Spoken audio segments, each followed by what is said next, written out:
Today I'm going to be reviewing some books. These are all herbal books.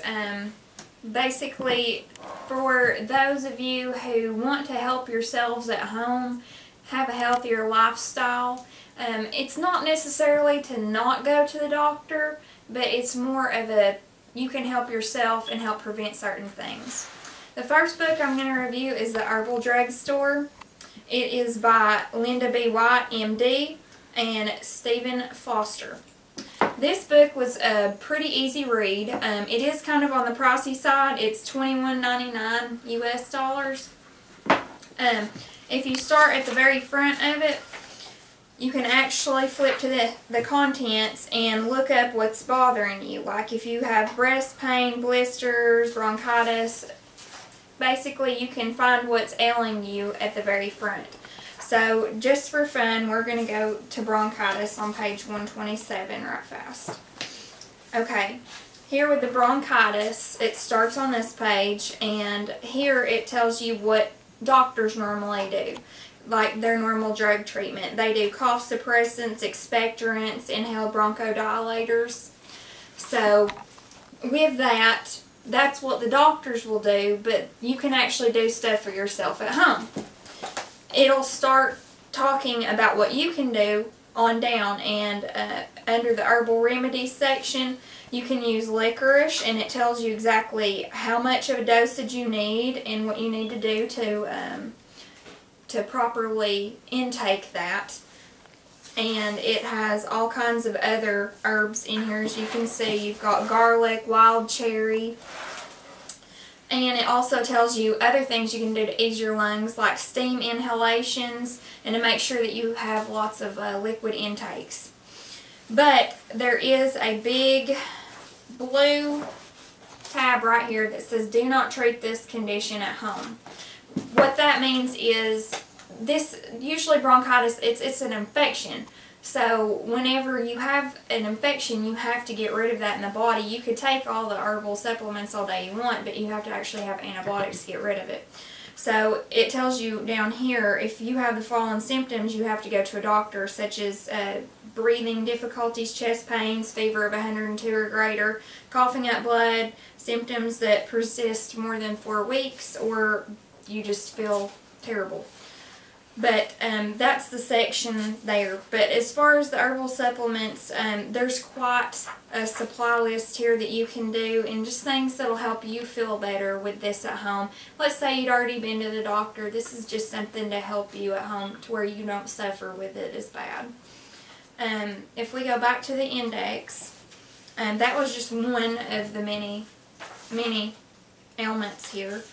There's nerve pain, morning sickness. Not all of these you have to go to the doctor for, so there are things that can help you here that is not doctor related. And the next part of the contents is you can just look up the herbs, such as aloe vera, chamomile, cranberry, so you can look it up that way. So we'll just go to aloe vera, page 548. And it's a pretty easy read, pretty easy to follow. And it's self-explanatory.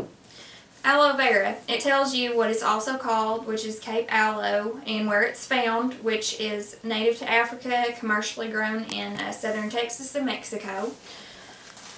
You can find it in gel powdered form and the concentrates. And it tells you how to use it and the cautions with using it, such as if you have intestinal problems, you shouldn't use it, because it can actually make you have diarrhea. So that's a pretty big no. But this book's great. I recommend it. It's easy to read. The second book that we have is More Than 1,000 of the Most Effective Natural Home Remedies, Alternative Cures by Bill Gottlieb. And it's also a great read, but it is $7.99. So this is more of your budget US dollars than this, if you're wanting to pick. It does not have that much in the index, or the contents, I mean. It's just got little bits up here where you can look up the page numbers, but the big book is in the back, where you can just look up like every single thing as it's listed, and it goes into details about everything. Like digestive enzymes, it breaks it down to bad breath, belching, flatulence, food, allergies and that such. So we'll pick one in here. We'll do COPD, 253, 254.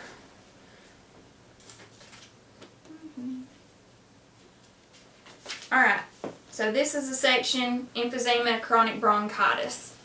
And it tells you straight up, you know, you can do protein powders because most people with COPD have nutritional deficiencies.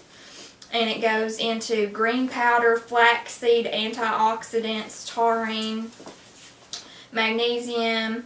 So it goes into not only herbal remedies, but daily vitamin supplements that you can use at home, minerals and whatnot to help yourself out as well. But again, in here it has this big caution saying, you know, if you do this stuff at home, you might need to seek actual medical treatment so that you're not just treating yourself for things that you think you have. This is stuff that, you know, you do need to get checked out if you've got problems with it. These are just ways to help yourself if you've already got the problem. I'm reiterating that again so that people don't just buy these and think that they're going to be able to do everything by themselves at home. But this is a pretty easy read, and also what it has in the back is a resource section. And under that resource section, it will actually go through the nutrients, the herbs, the supplements, just like here. It says activated charcoal, and it tells you how to safely use the supplement so that you're not doing something you shouldn't be. And it goes through like all of the different supplements, tells you how to properly use it.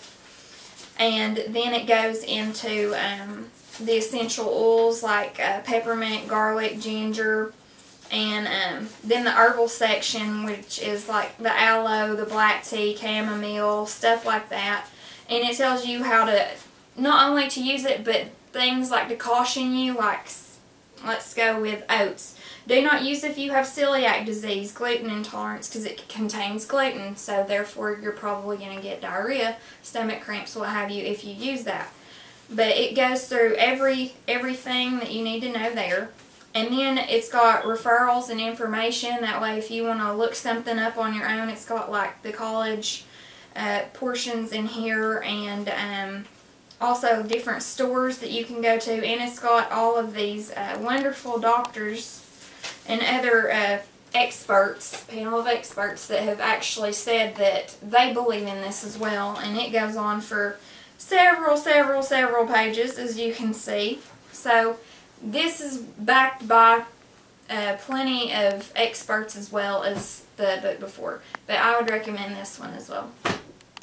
This last one is the Essential Guide, and it's to herbs. This is by Leslie Bremnes, and it's got more than 100 herbs for well-being, healing, and happiness, as you can see, and it is $5.97, so that's an even cheaper book for you there. So we went from most expensive to least expensive. This book is actually really awesome. It goes over like the different herbs in traditional medicines, what they normally use. And you can actually flip, and we'll go to cinnamon, for example. It will tell you what plant type it is, evergreen tree, description, how big it is, how small it is, etc. And the part of the plant that's actually used from it. So you've got bark, essential oil from leaves, bark, and roots. So that's how you get the cinnamon. And how you can grow it properly and harvest it properly. So if you're growing it at home, then you know exactly what you're going to get when you need to get it, like harvest-wise. And it'll tell you the core benefits of this. Regulates blood sugar, antimicrobial, which means it gets rid of the microbes, bacteria, and it's warming. I know that you can use cinnamon on oatmeal during the wintertime, make you feel really awesome.